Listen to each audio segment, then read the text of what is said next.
What Went Wrong by Bernard Lewis. It's a New York Times bestseller book. Islam thought it was superior to the West.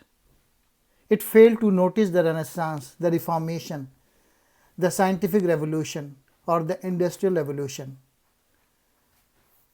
What went wrong begins with question: why did Western countries advance in science, technology, trade, and other areas of social and economic life, and Middle Eastern countries, especially those considered part of the Muslim world, did not? The whole book is a study on the progressive deterioration of a Muslim civilization. Bernard Lewis begins with Islam's transformation from military superior to inferior of the West, concluding that the problem was not, as was once argued, one of the decline. The Ottoman state and armed forces were as effective as had ever been. It was European invention and experiment that changed the balance of power between the two sides. Islam was the foremost economic power in the world, trading in a wide range of commodities through a far-flung network of commerce and communication in Asia, Europe, and Africa. Islam had achieved the highest level so far in human history in the arts and sciences of civilization. It was in the Islamic Middle East that Indian numbers were for the first time incorporated in the inherited body of mathematical learning. Islam is one of the world's great religions. It has given dignity and meaning to Arab and impoverished life.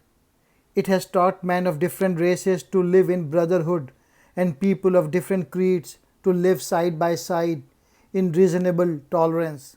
It has inspired a great civilization in which others besides Muslims lived creative and useful life, and which by its achievement enriched the whole world. What went wrong? For a long time people in the Islamic world have been asking this question. Ottoman writer wrote, "Our women are now seen as serving no useful purpose to mankind other than having children. They are considered simply as serving for pleasure, like musical instrument or jewels."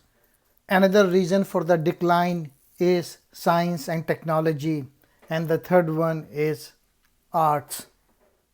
European traveler Jean, who visited Persia in 1674, saying that the Persians had neither clock nor watches. In the course of 20th century, it became clear that the Middle East, and indeed all over lands of Islam, that things had indeed gone badly wrong.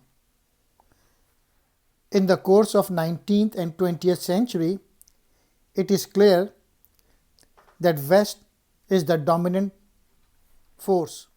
For a long time, the Mongols were the favorite villain, and the Mongol invasion of the 13th century were blamed for the destruction of both Muslim power and Islamic civilization. The period of French and British dominance in much of the Arab world in the 19th and 20th century produced a new and more plausible scapegoat: Western imperialism. In Bernard Lewis' view, the main culprit in Muslim sexism and the relegation of women to an inferior position in society, thus depriving the Islamic world of the talents and energies of half of its people. The point has often been made: if Islam is an obstacle to freedom, to science, to economic development, how is it that Muslim society in the past was a pioneer in all three? And this when Muslims were much closer in time to the sources and inspiration of their faith than they are now. Some have indeed posed the question in a different form now. What has Islam done to the Muslim? But what have the Muslims done to Islam?